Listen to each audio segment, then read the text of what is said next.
I would appreciate it if you could show your support by liking and subscribing to the video before you start watching. You're standing in the shadow of Huayna Picchu in 1502. The morning mist clings to ancient terraces like ghostly fingers, and conch shells echo through the valleys with haunting resonance.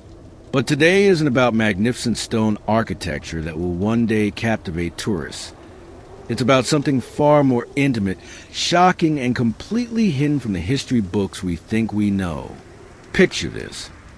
As the sun reaches its zenith during Inti Raymi, hundreds of villagers from across the Inca territories gather in ceremonial plazas. The air is thick with the smoke of burning coca leaves and the intoxicating sweetness of chicha, fermented corn beer that flows like water. Drums pound in rhythmic crescendos that seem to make the mountains themselves pulse. What happens next would challenge everything we think we know about marriage, morality, and civilization itself. We think we know the Inca Empire, rigid hierarchy, divine Sapa Inca ruling with absolute authority, carefully controlled marriages between noble families. But the truth is stranger, more complex, and infinitely more disturbing. During specific festivals throughout the 15th and 16th centuries, the Inca practiced ayni matrimonial, ceremonial group marriages involving entire communities. These weren't primitive rituals performed by simple mountain people, but sophisticated social technologies designed to strengthen bonds, ensure genetic diversity, and invoke the fertility of Pachamama, Mother Earth herself. Archaeological evidence from Ollantaytambo and Pisac reveals communal sleeping chambers built specifically for these ceremonies, their carbon dating placing construction between 1438 to 1532 CE. Spanish chronicler Pedro de Cieza de Leon, writing in 1553, recorded profound shock at witnessing what he called matrimonios de intercambio, but found himself unable or unwilling to describe the full scope of what he saw. Here's the most chilling part. These ceremonies weren't just tolerated by Inca society, they were mandated by it. The concept of reciprocity, or ayni, governed everything in Andean life, from agricultural labor to military service. And during sacred festivals marked by the movement of celestial bodies, this reciprocity extended to the most intimate sphere of human relationships. Modern DNA analysis reveals remarkable genetic diversity in pre-Columbian populations that could only result from organized intercommunity breeding programs. Dr. Maria Constanza Cerruti's groundbreaking 2019 forensic study of over 400 skeletal remains found unmistakable evidence of systematic genetic mixing spanning the entire empire, patterns that would be impossible to achieve through random mating. The numbers are staggering and speak to an operation of unprecedented scale. Colonial records meticulously document communities of 500 to 1,000 people participating in these exchanges during major festivals. Jesuit priest Burnaby Cobo, who lived among former Inca subjects from 1609 to 1629, wrote with amazement that every pueblo from Quito to Cuzco observed this custom, suggesting the participation of over 200,000 people annually across the empire. Tonight, we're journeying into the heart of one of history's most misunderstood civilizations. We'll explore how the Inca turned what we might consider taboo into sacred duty, how they engineered social harmony through controlled chaos, and how they created echoes that still influence indigenous communities across South America today. This isn't just about ancient marriage customs gathering dust in archaeological sites. It's about power, control, survival, and the extraordinary lengths a civilization will go to ensure its future. Most importantly, it's about challenging our deepest assumptions about what normal really means and what human societies are truly capable of. Because in the shadows of the Andes, normal was about to become extraordinary. To understand Inca ceremonial marriages, You must first grasp the revolutionary concept of ayni, reciprocity, that formed the beating heart of Andean civilization. This wasn't simple, you scratch my back, I'll scratch yours, exchange that we might imagine from our modern perspective. This was cosmic balance made manifest in human society, a fundamental law governing everything from the movement of planets to the most intimate human relationships. The Inca believed that the universe itself operated on reciprocal relationships woven into the very fabric of existence. The sun gave life-giving energy to the earth, and humans gave precious offerings back to the sun through elaborate ceremonies. Communities shared backbreaking labor during planting season, and that sacred debt was repaid through equally intensive work during harvest. Every action created an obligation that rippled through time. Every gift demanded a countergift. Every taking required a giving back that maintained cosmic equilibrium. But by the transformative reign of Pachacuti Inca Yupanqui in 1438 CE, this principle had been systematically extended to human sexuality and reproduction in ways that would shock modern sensibilities. Spanish chronicler Garcilaso de la Vega, himself descended from Inca nobility and therefore uniquely positioned to understand, wrote in his detailed royal commentaries that the law of ayni touched all things, from the movement of the stars and their celestial courses to the sacred joining of man and woman. Specialized ayni houses began appearing in Inca settlements around 1440, representing a dramatic architectural innovation. These weren't ordinary dwellings built for nuclear families.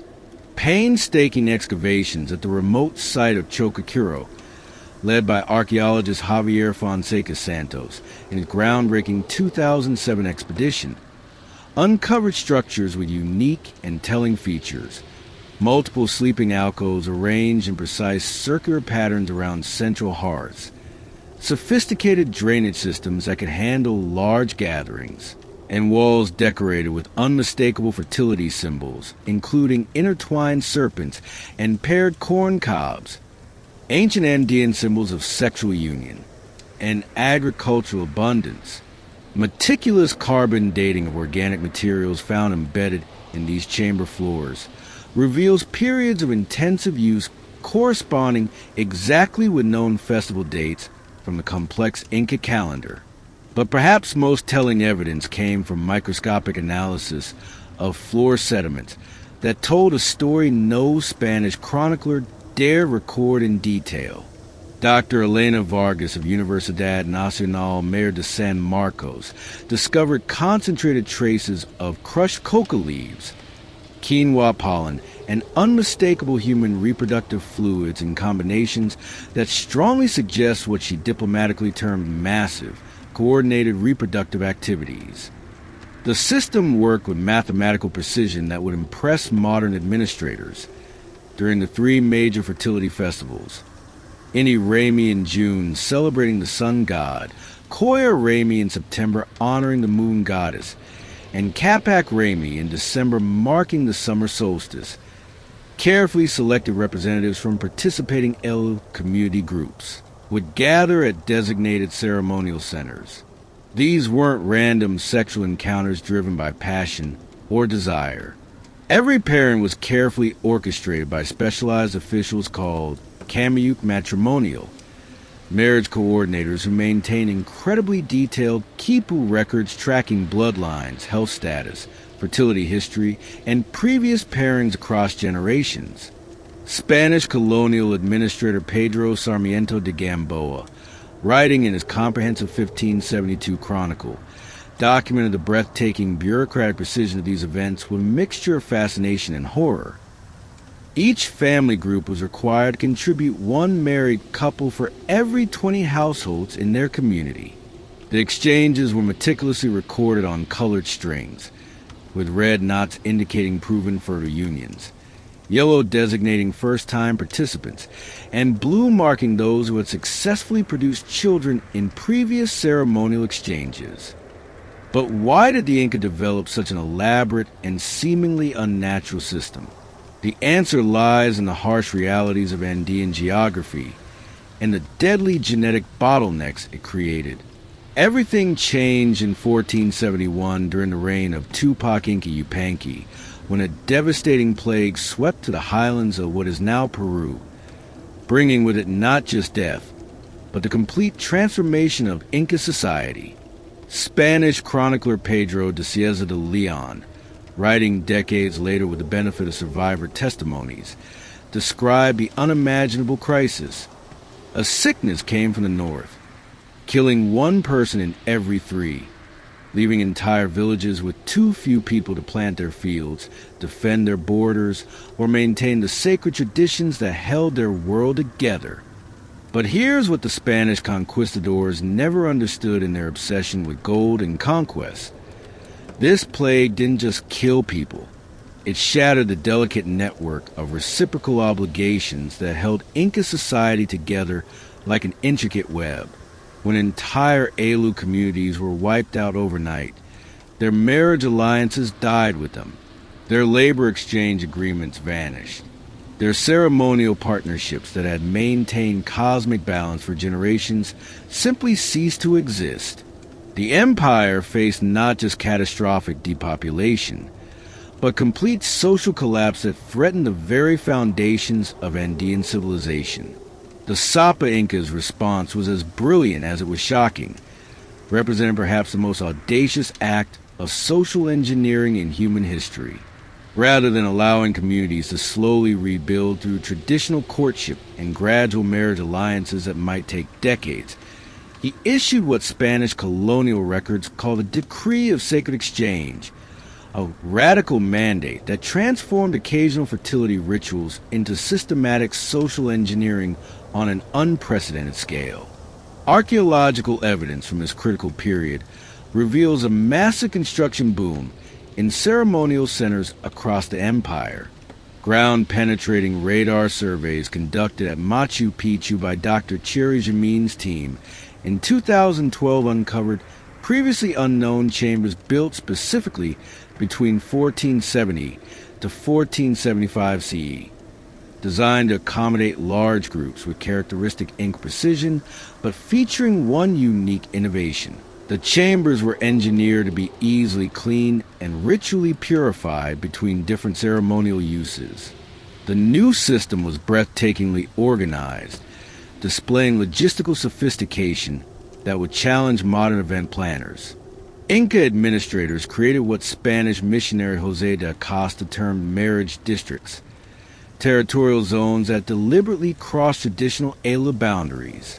Every 3 months, like clockwork, representatives from different zones would rotate through ceremonial centers according to carefully calculated schedules, ensuring that genetic mixing occurred across the widest possible geographic range while maintaining detailed records of every union.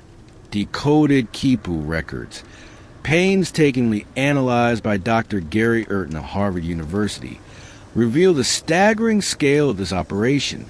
Between 1472 and 1500 CE, over 15,000 ceremonial marriages were conducted annually across the empire, a number that represents millions of individual sexual encounters carefully orchestrated by the state.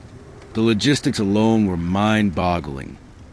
Coordinating the movement of thousands of people across treacherous mountain ranges that regularly claimed lives through altitude sickness, sudden weather changes, and devastating landslides. But here's the most chilling detail that separates this period from earlier ceremonial practices. Participation was no longer voluntary in any meaningful sense. Colonial documents from the Archivo General de Indias in Seville contain dozens of testimonies from former Inca subjects describing the mita matrimonial, marriage service that became as mandatory and unavoidable as military duty or agricultural labor obligations. Failure to participate resulted in immediate classification as ciachola, broken, or incomplete, a social death sentence that excluded individuals and their entire families from all community benefits, trade relationships, and religious ceremonies. The psychological impact was devastating and would echo through generations. Yet from the Empire's cold perspective, the system worked with terrifying efficiency. The true human cost of the Inca ceremonial marriage system comes alive in the haunting testimonies recorded by Spanish missionaries in the decades following the conquest.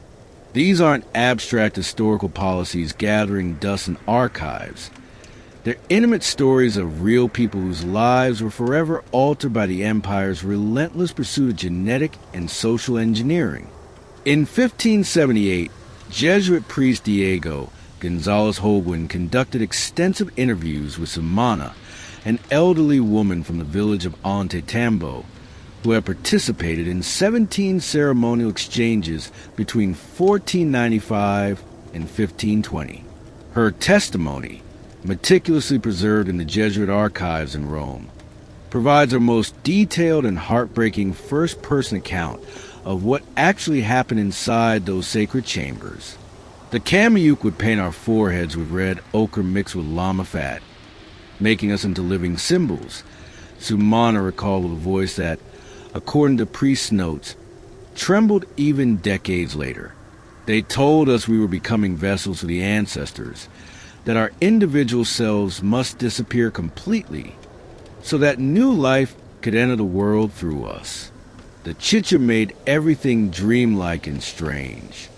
I remember the overwhelming smell of burning copal resin, the sound of men crying, yes, crying, because many didn't want to be there either, but we had no choice. But perhaps most devastating was the testimony of Auki Tiru, recorded by Spanish chronicler Juan de Betanzos in 1551. Auki had been designated as one of the sacred children conceived during a ceremonial exchange in 1503, then raised in collective nurseries called ayni, where he never knew his biological parents or experienced individual family bonds. We were told repeatedly that we belonged to everyone and no one. Auki explained with a detached precision of someone describing a living nightmare. The Empire was our mother, the Sapa Inca our father, and we must never long for anything more specific or personal. We learned to read the quipu strings, to speak Quechua, Aymara, and Pequena fluently. But at night, lying on our rough reed mats in the darkness, we would whisper to each other, inventing elaborate stories about who our real parents might be, what they looked like, whether they ever thought of us. The guards would beat us savagely if they caught us dreaming of families that were forbidden to us. Archaeological evidence supports these testimonies in heartbreaking detail. Excavations at Sacsayhuaman in 2016 uncovered what Dr. Sonia Guillen identified as an extensive nursery complex designed specifically for sacred children. Over 200 small sleeping alcoves, communal cooking areas designed to feed hundreds, and most tellingly, a series of chambers filled with children's belongings that had been ritually buried when their young owners reached adulthood. Among these poignant artifacts were dozens of small dolls crafted from corn husks and soft alpaca wool. Many showed signs of extensive wear, suggesting they were treasured possessions that provided comfort in an otherwise sterile institutional environment. But here's what made the discovery so profoundly sad. Every single doll had been deliberately torn apart before burial, their stuffing scattered and their tiny faces systematically obliterated. According to leading Inca specialist Dr. Brian Bauer, this represented the systematic destruction of individual attachments that might compete with absolute loyalty to the state. The most devastating testimony came from Cori Aklo, a woman from Cuzco whose husband had been brutally killed for refusing to participate in a ceremonial exchange in 1519. Speaking to Spanish missionary Luis Geronimo de Or in 1598, nearly 80 years old and still haunted by memories, she described a sophisticated psychological warfare used to ensure complete compliance with the system's demands. These weren't primitive people engaging in simple rituals. These were sophisticated individuals caught in a web of social engineering, so complete it rewrote their understanding of love, family, and personal identity itself. At system peak under Huayna Capac, by 1515, ceremonial marriages had evolved into history's most sophisticated social engineering program. What began as fertility rituals became the empire's most powerful tool for creating absolute loyalty and eliminating threatening regional identities. The numbers are staggering. Captured Quipu archives indicate exchanges now occurred monthly rather than seasonally. Over 200 ceremonial centers operated simultaneously from Quito to Santiago. Dr. Terence Daltroy's analysis suggests peak operation involved nearly 500,000 people annually, roughly 10% of total population. Vilka Schwamann's Great Ceremonial Complex, built 1510 to 1520, revealed true ambition. This facility accommodated 10,000 simultaneous participants. Ground-penetrating radar revealed underground chamber networks, baths, and drainage systems transforming the entire mountainside into a massive human processing facility. Most chilling innovation was golden children. Ceremonial union offspring showing exceptional intelligence or prowess, subjected to even more intensive state indoctrination. Colonial records describe educational centers where golden children learned not just administration and warfare, but psychological manipulation techniques designed to identify and eliminate individual thinking. Inca Garcilaso described golden children training. They learned reading human faces like quipu strings, detecting slightest signs of personal attachment or independent thought. They were taught that love itself was treason against collective good. Archaeological evidence from Machu Picchu reveals complete system penetration. Recent excavations uncovered luxury ceremonial complexes used exclusively by imperial family. Even the Sapa Inca participated in modified group marriage ceremonies, though activities remained shrouded in religious secrecy. Psychological sophistication was breathtaking. Participants no longer simply received psychoactive substances. They underwent weeks of preparation, involving sleep deprivation, fasting, and carefully orchestrated religious experiences designed to break down individual identity. Spanish missionary José de Arriaga described preparation as methodical self-destruction, making the person into clay remotable by imperial will.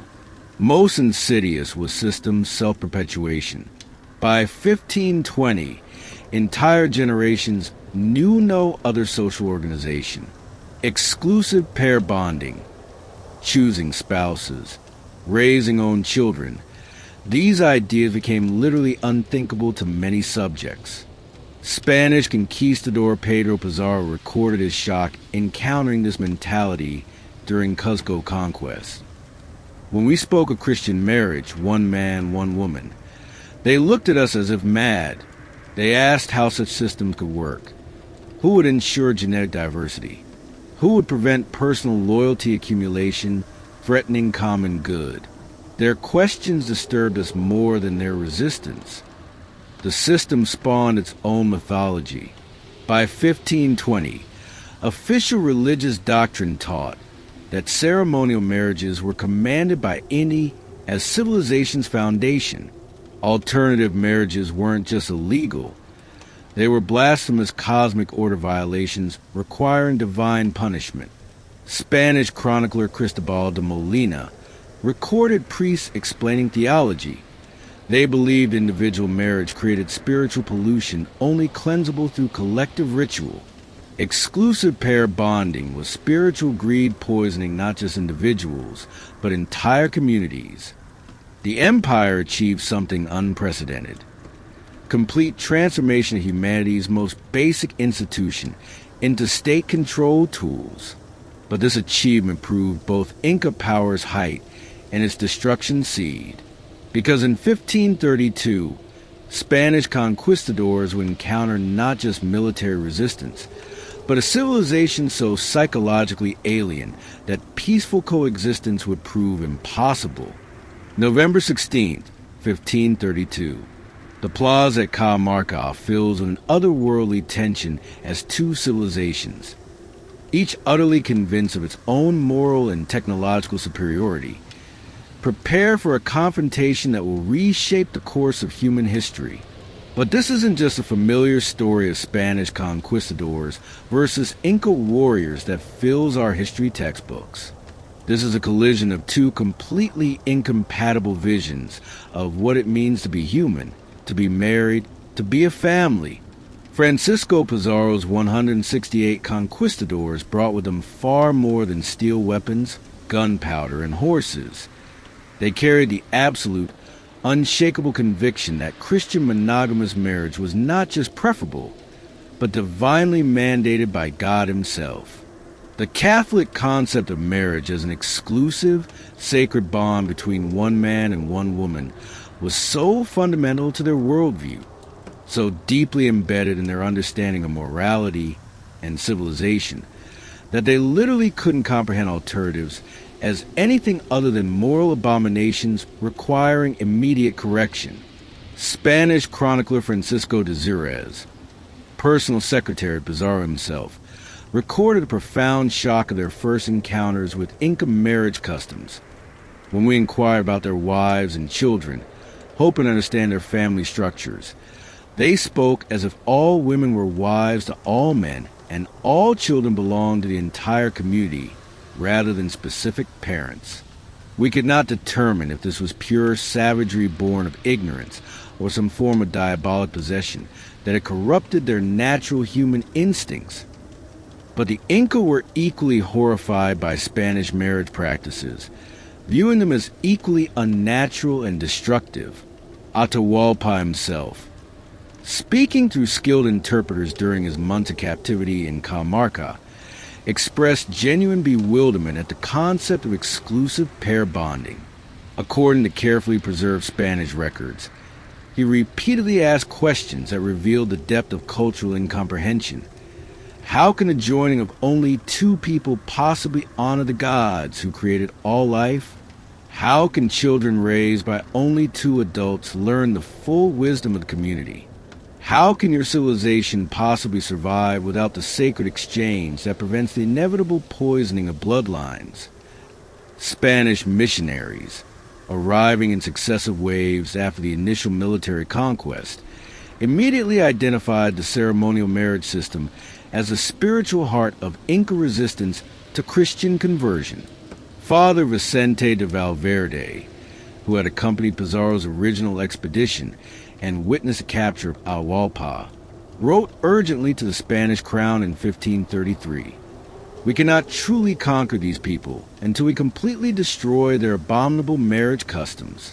Their souls will never accept the salvation of Christ, while their bodies remain enslaved to these collective sins that mock the very foundations of Christian civilization." The Spanish strategy for cultural destruction was devastatingly effective in its systematic thoroughness. Rather than simply banning the ceremonial marriages outright, which might have driven them underground where they could continue in secret, they deliberately corrupted and poisoned the system from within.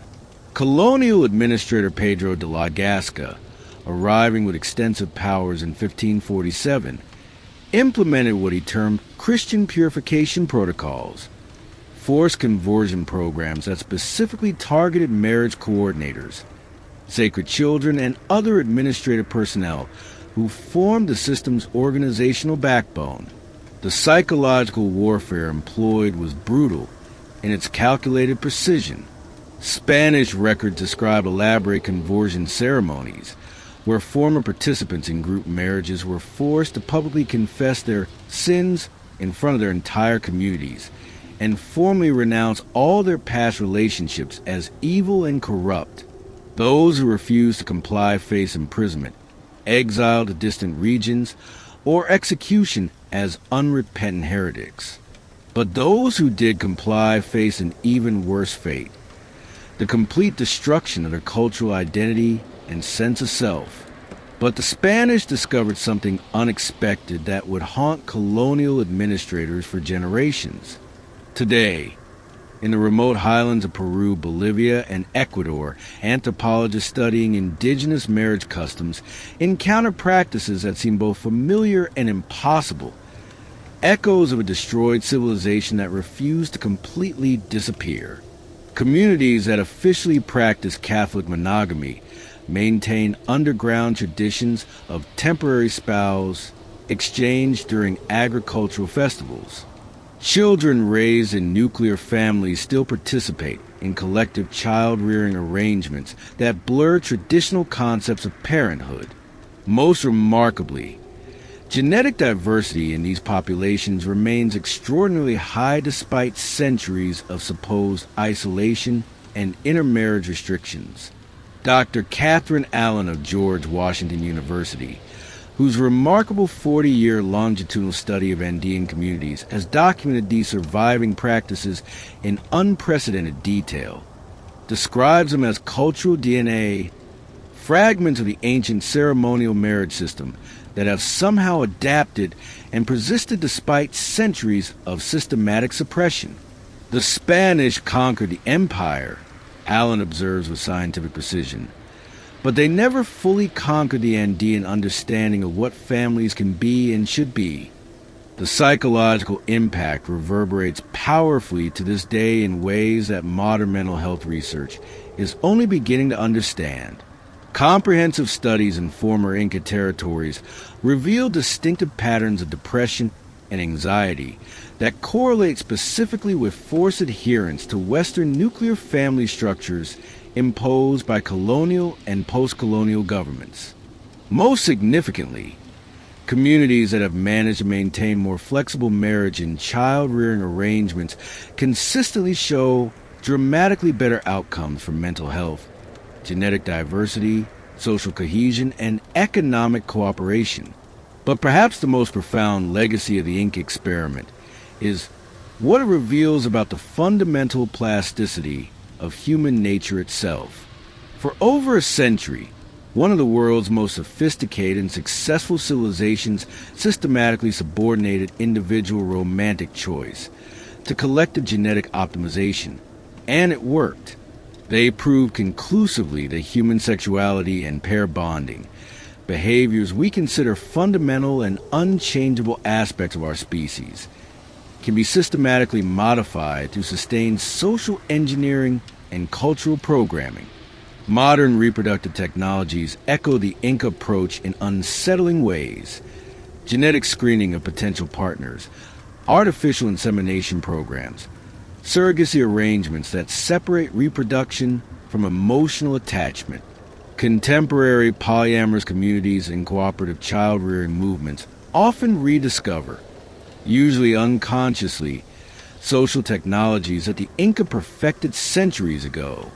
Even modern dating applications, with their algorithmic matching based on genetic compatibility and detailed psychological profiles, replicate the mathematical precision of Inca marriage coordination systems. The fundamental questions the Inca raised remain not only unanswered but increasingly urgent. Can individual desire be ethically subordinated to collective genetic good? Is optimization of human breeding worth the sacrifice of romantic autonomy? Are the nuclear families we consider natural actually recent historical inventions that may not represent optimal arrangements for human flourishing? In the mountains where Inca civilization once transformed human relationships on an unprecedented scale, indigenous communities continue quietly experimenting with these questions. Their answers, whispered in Quechua during moonlit festivals and encoded in the remarkable genetic diversity of their children, suggest that the ceremonial marriage tradition never truly died. It simply went underground, patiently waiting for a world finally ready to reconsider what families might become. This wasn't just about ancient marriage customs gathering dust in archaeological sites. It was about the eternal human struggle between individual freedom and collective survival. And even today, in our age of genetic engineering and global connectivity, it still echoes through every choice we make about love, family, and the kind of future we want to create for our species.